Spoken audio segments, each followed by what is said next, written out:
A community comes together to remember two little girls killed in a car crash and to support their family.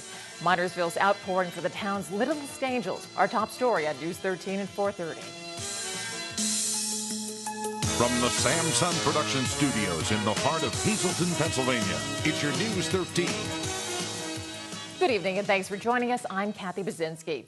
The tragic deaths of two young girls from Minersville in a car crash near Orwigsburg on Sunday have left their community heartbroken. Christina Papa visited with family and neighbors today to find out how they're coming together to help the family who has lost their little angels.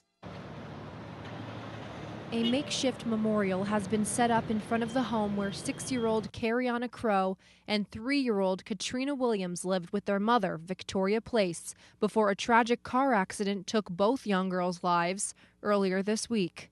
Now family members say they don't know how they'll go on without them. Katrina is my son Carter's little sister. My son is actually young, but realizing that, his sister is not going to be here no more, and it's having an effect on him. Katrina's stepmom, Amber O'Neill, remembers the girls as lively and lovable. Katrina was like the little princess. They both were. They like to dress up like little models. They look like little models. Little princesses, definitely. They're definitely angels. Definitely grew their wings. Amber says she believes the girl's mother is still in critical condition at the hospital. She says a loss like this is never expected, so she's doing all she can to support her family. The most important thing right now is to help the mom, the dad, the families. I'll do anything I can to try to help them. No words can take away what happened, but we can only try to stay and keep going for them, stand by them. Now the community is coming together to help the family who needs so much right now. They're setting up donation boxes just like this one in small shops and restaurants around Main Street in Minersville. I have donation jars set up at DiMaggio's Pizza in Minersville, Main Street in Minersville as well.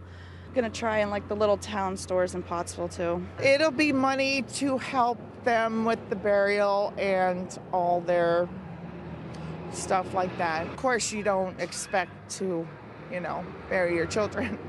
The family says they're not the only ones setting up donation boxes. There are several fundraisers being set up to help the family.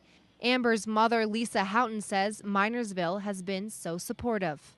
They're getting together and doing a lot of fundraisers, which is great. I think it's great. Christina Papa, News 13, Minersville. Hazleton police held a news conference earlier today about a drug bust that happened in the city this morning. Police say they made a routine traffic stop on 1st Street and Taylor Court earlier. The driver was Adam Castro, who's in his 20s, and is out on parole on charges of illegal possession of a firearm. When police stopped him, they say he took off and dropped a bag in the street during a foot chase. Police grabbed it and found it was marijuana with a street value of as much as $8,000. The news conference, police displayed not only the pot, but several packets of heroin and about $1,000 in cash they got from Castro. Castro being arraigned this afternoon. Well, this is a holiday week, and it's all about miracles and new life. Well, a miraculous donation by a local resident who doesn't want any credit is going to make the police and people of one local community much safer. Residents call the West Hazleton Borough Building every day with complaints or concerns about what's happening in the community. But one day last week, what began as a man calling in a complaint to Mayor Frank Schmidt turned into something else. He said to me, he says, "How's the police cars?" And I said, "Well, we're looking into finding new police cars or leasing police cars." And when we were done, he says, "I'd like to buy you one."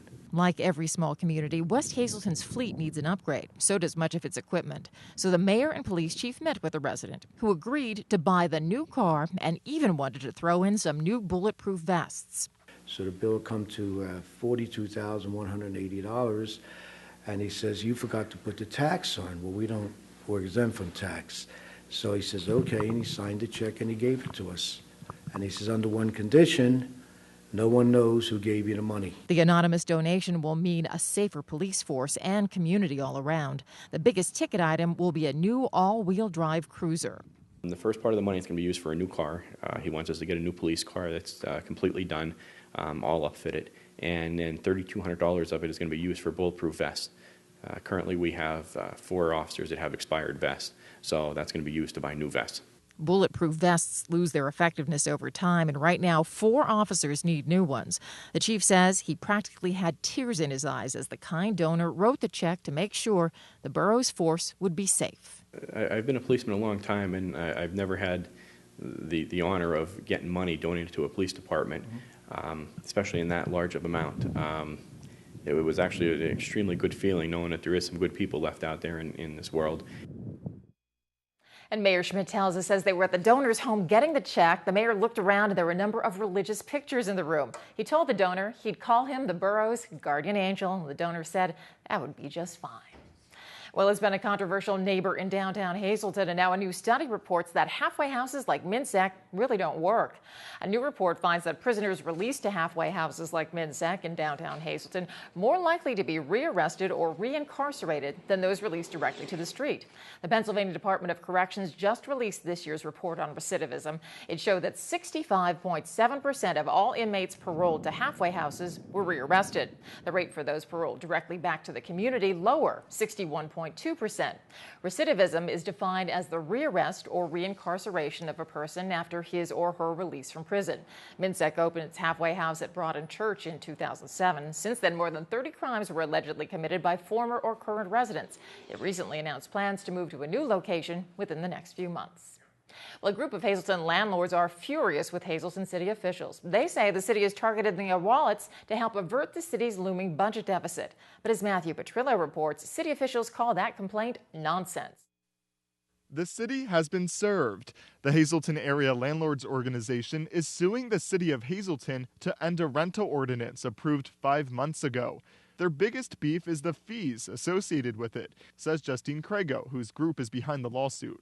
By law, the fees have to equal the services rendered, and we're just not seeing how they calculate. The city says the fees pay for time, gas, and administrative costs. But Crago says after meeting 3 times, city officials still didn't make things clear for her. They state $70 per inspection, but the ordinance is actually written $70 for the first unit and then $70 per hour per inspector. We have no idea of knowing exactly how many inspectors are going to be sending it, and nobody could answer those questions for us. So we asked Steve Hahn, Hazleton's director of administration, if the fees add up. I think the costs are very closely in line with what our actual costs are for the city. It's not a money-making opportunity for the city. Now, according to Halo, the average median income for a family living here in Hazleton is $25,000 a year, well below the state average. They say that the new landlord fees will trickle down to tenants who are already struggling to afford rent here. Definitely, rent could possibly increase. We don't have an idea of how costly this is going to be. Meanwhile, Hahn says the ordinance only checks properties every 2 to 4 years, so if rent does increase due to the ordinance, it will only slightly. He calls the ordinance an important tool to help fight blight in the city. We really want to take a look and make sure that these properties are up to code in terms of health and safety. But with so many questions still not answered, Halo will follow through with the suit, which will be heard by the Luzerne County Court of Common Pleas. Matthew Petrillo, News 13, Hazleton. And coming up on News 13, a long look toward the Easter holiday has the forecast improving. We'll tell you about it in News 13 weather. But first, are you that driver that tailgates when the car in front of you is going too slow? Why, you might want to chill out as you drive. Just ahead on News 13. Good evening, everyone, and here's tonight's Talk of the Town report. First tonight, the Run for Pink bike run to benefit Missy Willard and the Susan G. Komen Foundation will be held Saturday, April 13th. Registration starts at Iron Hog Custom Cycles in Hazleton at 9 a.m., and the run leaves at 11:15 a.m. Towers Bar and Grill will host the after party with food and entertainment. Call for more info, 570-987-4105. And finally, Hazleton Power will be holding a Break the Ice social at the Cole Street Ice Rink in Wilkes-Barre on Saturday, April 6th from 1 to 3 p.m. Cost is $10 per person and includes admission and skate rentals, plus a portion will be donated to the American Cancer Society. Food and refreshments will also be available. For more information, please contact Janine at SSPTV.com. That's tonight's Talk of the Town. News 13 would like to send sincere condolences to the family and friends of these recently departed. Jean L. Catrone, formerly of Freeland. Service will be Thursday at 10:30 a.m. at the Branchburg Funeral Home in New Jersey. Viewing will be held Wednesday from 2 to 4 and 7 to 9 p.m.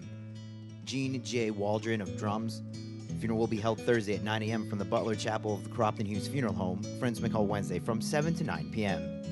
and Daniel A. Stieber of Hazleton.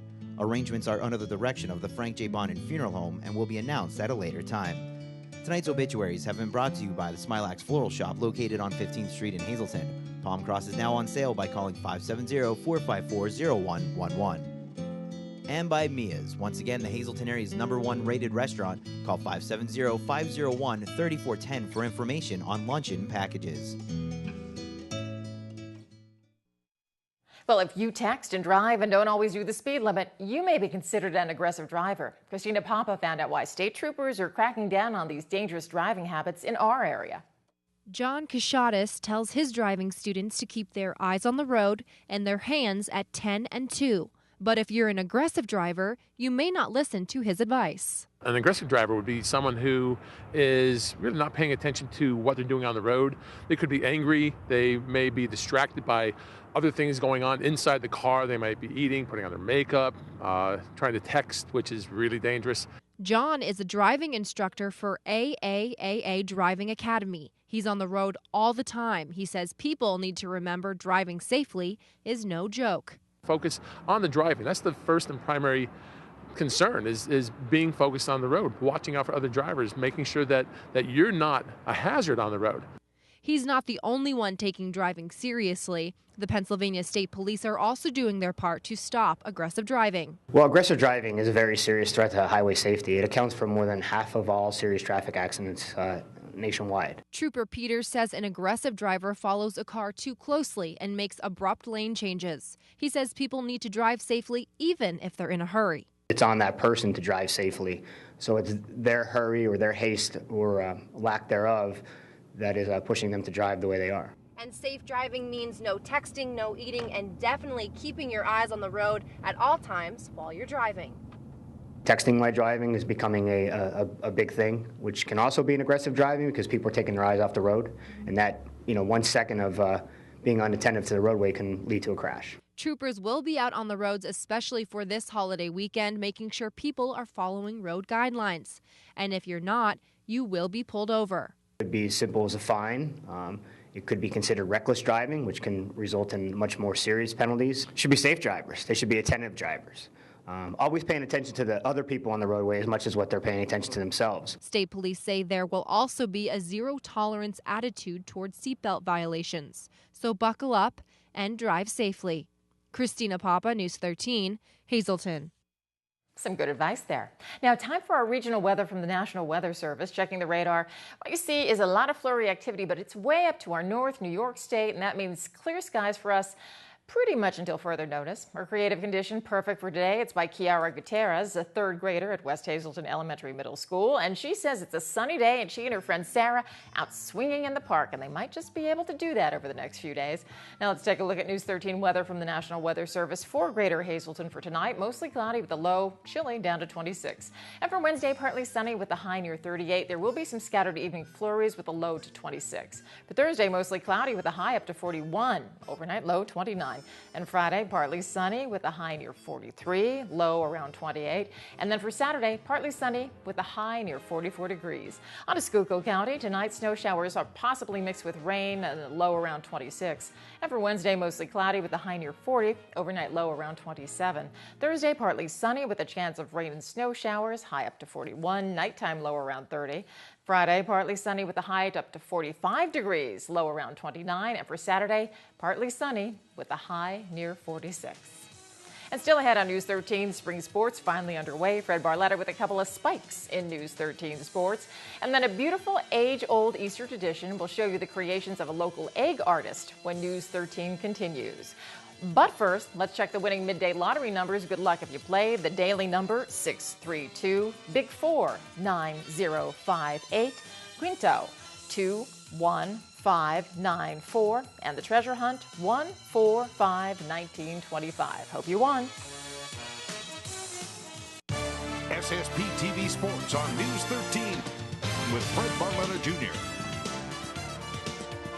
Wiley Valley Conference opener in boys volleyball, really the only game in town because of what the weather's been like. And you know, the Cougars, well, they won their first game against Pottsville non-conference. So now you get a little bit better test with Valley West coming into town. So let's go down to the McGeehan Gymnasium, take a look at the action. Of course, the Cougars wearing the home whites, and that's Valley West, the arch rivals in every sport right across the board, and pretty good in volleyball, no question about it. And they showed that early. They took not only the first set, but took the second set as well and built up an early 2-0 advantage. Remember, in volleyball, they played a best of 5, so you talk about being pushed back in the corner. That's exactly where the Cougars were, and it was comeback time. They would win that third set, and then, well, they would win the fourth set. All of a sudden, we're playing for the entire match coming down the stretch, and it was fast, it was furious, it was wild, it was close, and how about this? The Cougars come away with the win all the way back. Again, Valley West had a 2-0 lead in the best of 5, but thanks to a really good effort by the team, Hazleton area rallies. They win 3-2. That's a very, very big and exciting win to start the season. Brett Barron, 37 assists. Not too bad. So the Cougars go to 2-0, 1-0 in the Wyoming Valley Conference. And as we said, big emotional win for them, particularly going on the road tomorrow to North Pocono. That's always a very tough one, so we'll wait and see. Now, they're going to try some outside stuff today. Holy Redeemer MMI, well, they said they were going to give it a shot. We'll wait and see. Baseball, no go here. Hazleton area was supposed to travel down to Lansdale to take on North Penn. Believe it or not, suburban Philadelphia ended up with a little bit more snow on the ground than we did here in northeastern Pennsylvania. They're going to see. They're going to see if they can make that up later this week, but it is off for today. MMI and Weatherly, they're going to make an attempt there.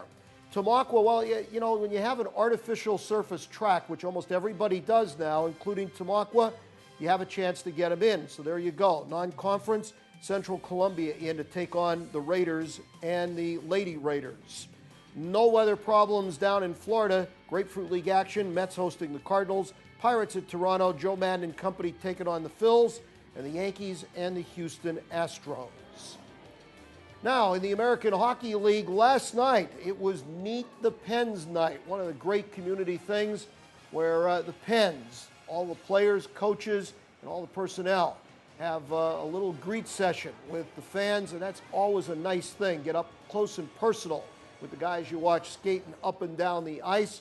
It's something the Pens always do to try to be a little bit more community active. And you can see everybody was kind of happy about it last night. And that's a good thing as the Pens start coming down the home stretch. And you take a look at the standings, speaking of the Pens.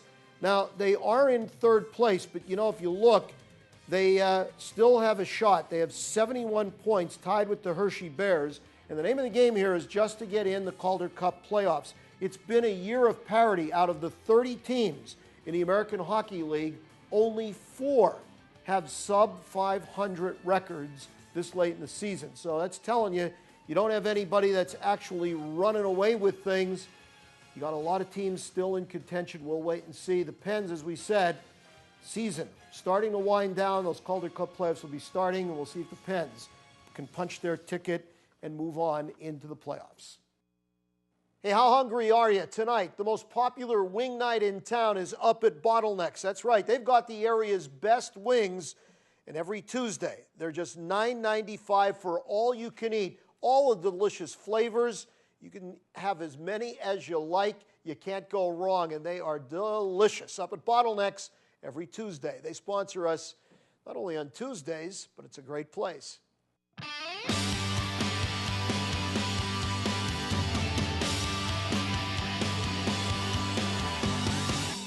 Hey guys, welcome to this week's Super segment. I'm here with the business office speaking about last year's audit and where all that taxpayers' money went. Tony, can you explain what is the audit this year? What did you turn in? We do receive an annual audit. I'll back up a few steps. We prepare our annual financial statement and submit it in October every year. We did submit that financial statement, and after it's submitted, our local auditors come in. We use Dennis Moore and Associates under contract. They are coming tonight to make a presentation to the board on last year's financial statements. Okay, So it is a lot of work, to figure out where all of that money is going. What's the biggest issue when putting everything together? Our largest expenditure, as you know, is salaries and benefits. So, they take the time and go through all of our work, Tony Lamanna's work specifically, and just put a approval on it to say that we did a good job. Right, and so you guys have done a good job this year, staying ahead of the curve from what I hear. Can you explain why are you in good health this year? Sure. We had a good year overall, better than expected in certain areas, specifically the ARA money, the American Recovery and Reinvestment Act. That was the last year, the final phases of the funding for that, so we had some benefit of that. We also had some better than expected outcomes on our health benefits, budget versus actual, claims being less than what we had budgeted those for, and then some other issues as far as pensions with the upcoming increases. We had trying to stay ahead of the curve there and budgeting appropriately to kind of cover ourselves. Right. So what does that mean, having maybe some extra money? What does that mean for maybe a future year? Well, I mean, that gives us some more support to our fund balance. Obviously, some flexibility here with these upcoming capital projects that we're taking on. So it's a good position to be in. Okay. And again, tonight you're going to be bringing this to council, is that right? That's correct. Dennis will be presenting, and the board will be at that point approving the financial statement for the year. Well, good job, guys, from all the taxpayers. Thank you so much for all your work. And that's this week's Super segment, and we'll see you guys next week.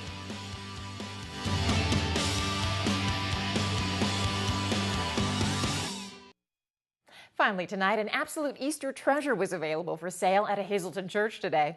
It's the Ukrainian art of pisanki, or decorating Easter eggs. The natural or wooden eggs with incredibly colorful and intricate designs are being sold at today's Easter bake sale at St. Michael's Ukrainian Catholic Church on Laurel Street. The painstaking art begins with a special tool that makes a design on the egg using melted wax. And the eggs are dipped into dyes, light color first, then more wax, then darker shades. It's a tradition that dates back to pagan times in Eastern Europe and the Ukraine. The early missionaries, Cyril and Methodius, came out to the Ukraine at the request of Prince Vladimir. And the people there were pagan, and they celebrated the spring, the birth of the earth, the spring. And they did it with eggs. And Cyril and Methodius kept this custom and used that as a symbol of the resurrection. And that is, the pisanka symbolizes the resurrection of our Lord. Pisanki literally means to write in all Eastern European languages. And by the way, the baked goods at today's sale, so delicious, they were all sold out in the first hour. And that's News 13 for your Tuesday. Thank you so much for joining us. You can catch this newscast again with rebroadcast throughout tonight, or just go to News 13's website annual time, SSPTV.com, where you'll always find the local and regional news you need and the community news you want. For the entire News 13 team, thank you so much for joining us. I'm Kathy Bazinski. Have a great night.